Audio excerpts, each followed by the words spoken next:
Hey guys, um, it's been kind of a wild day.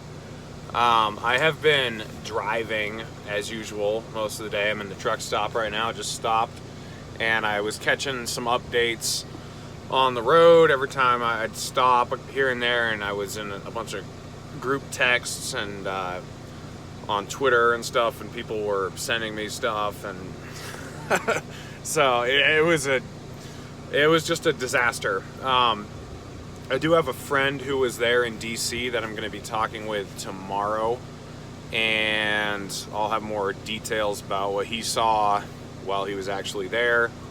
Um, I haven't even really looked at the mainstream media outlets for information, but I'm sure it sounds like from what I'm hearing that they're trying to describe this as some sort of coup, where to me it seems like a bunch of dumbasses kind of playing Revolutionary War. So, a couple things happened today. One was the Democrats seemed to win in Georgia, and so the Senate is going to the Democrats, and so the Democrats have all three branches of government now. And a lot of people are trying to tell me that I'm supposed to be worried about that, and I asked them why. And they say, well, we can't achieve gridlock anymore. And I've said, what gridlock? You guys remember a couple weeks ago that bill that I was freaking out about over Christmas week, and 59 people out of 538 voted against it. So, two Democrats, 56 Republicans, and one Libertarian. What gridlock are you talking about? And I realize they might disagree on some social issues or whatever, but whenever it comes down to something important, they're all going to vote the same anyway, so who cares? I really don't care that the Democrats have a majority now. I can see them getting some gun control passed, maybe, that might not have under the Republicans, and maybe like a $15 minimum wage and some environmental regulations maybe, but we're not going to become a communist country with the Democrats in charge. And then the other thing that's also not going to happen is they're definitely not going to do anything good.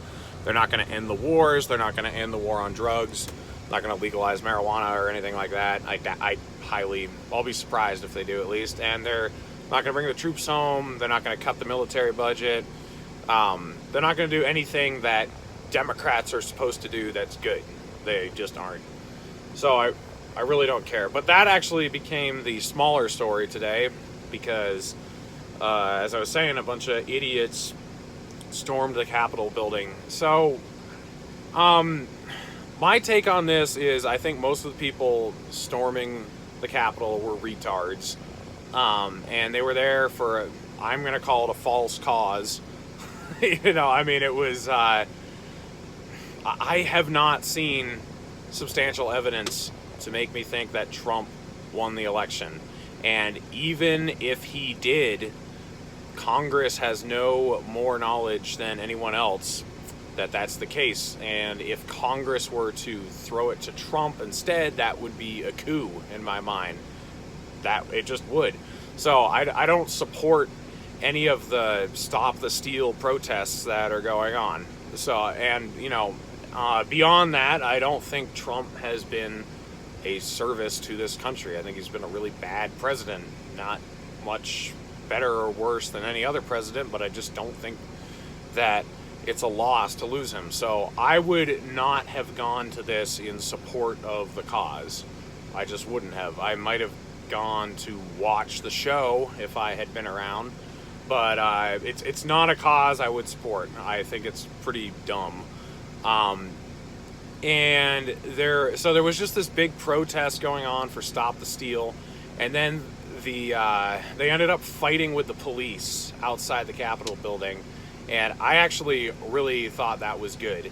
And I saw on Twitter a lot of conservatives being red-pilled about the police, realizing that the state is going to enforce the law. You can back the blue all you want, but the blue is going to back the law. They're not going to back you. And a lot of people were coming to that realization. I thought that was interesting.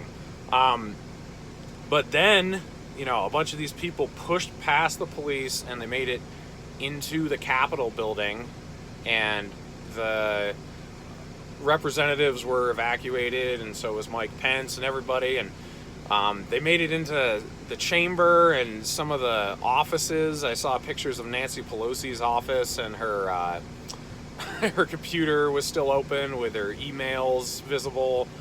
And what I was wondering is, how did this happen? Like, this is the Capitol building, and it made me, these are a bunch of fucking rednecks,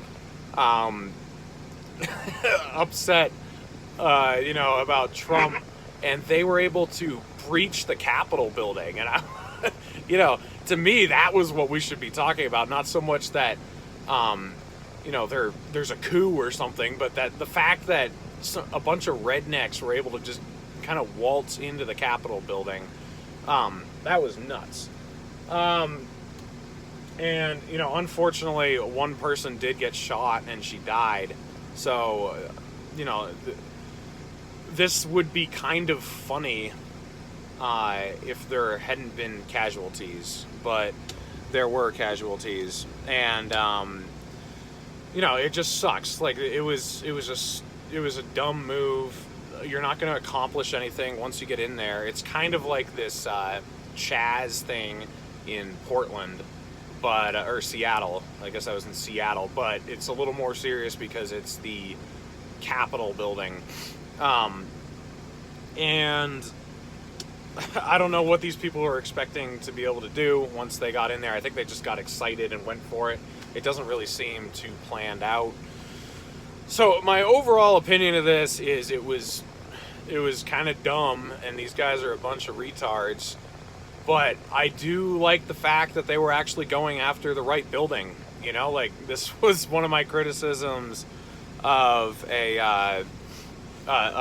Black Lives Matter. They were, and whoever was doing the rioting and the looting amongst the Black Lives Matter protests, they were aimed at the wrong entities all the time. They were burning down businesses, Walmarts, KFCs.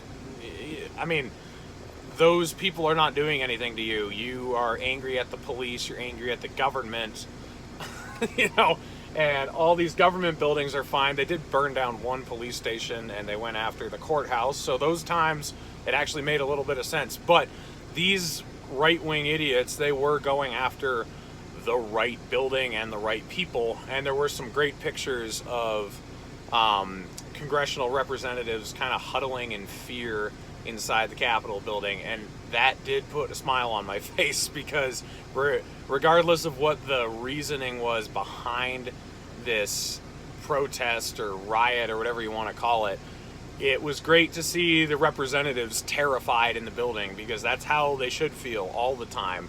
I wish if this had happened while that omnibus bill was being passed, if I could have been there, I would have gone and I would have helped do this, because that would be an instance where I think that storming the Capitol building is completely acceptable and necessary.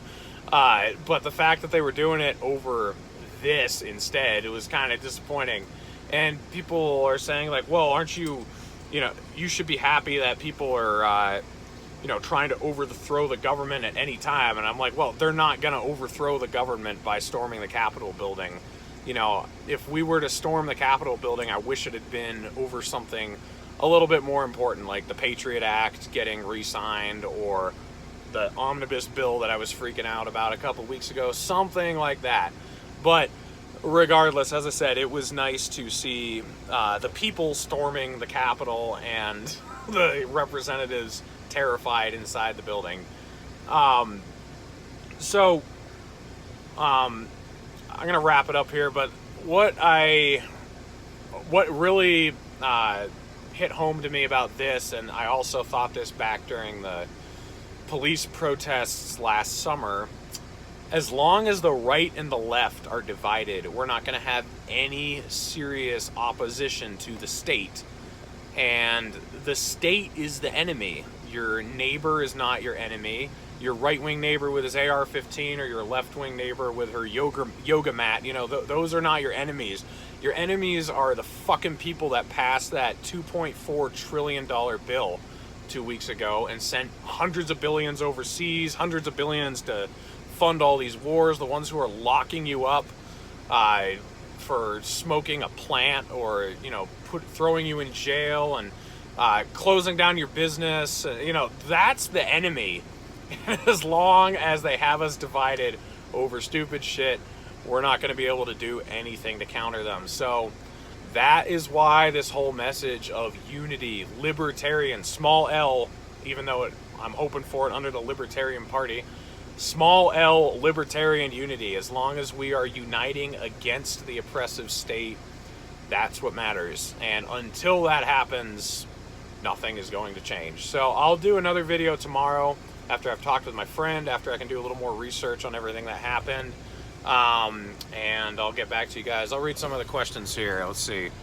Agreed. Great points you're making. I like you, dude. And she was a vet. Okay, I'm assuming that's about the woman who got shot. All right, guys. As I said, I'll check in tomorrow. Take care of each other. Take care of yourselves. The government is not going to do it. And, you know, don't worry. I mean, this is noteworthy. You know, this doesn't happen every day. People storming the Capitol building. But we're not off the deep end yet, but we're headed that way fast. So, you know, I've said in other videos, without peaceful reform, there will eventually be violent revolution. And this was just a little sample of what could be coming if we don't turn this ship around now. But I'll catch you guys tomorrow. Have a good night.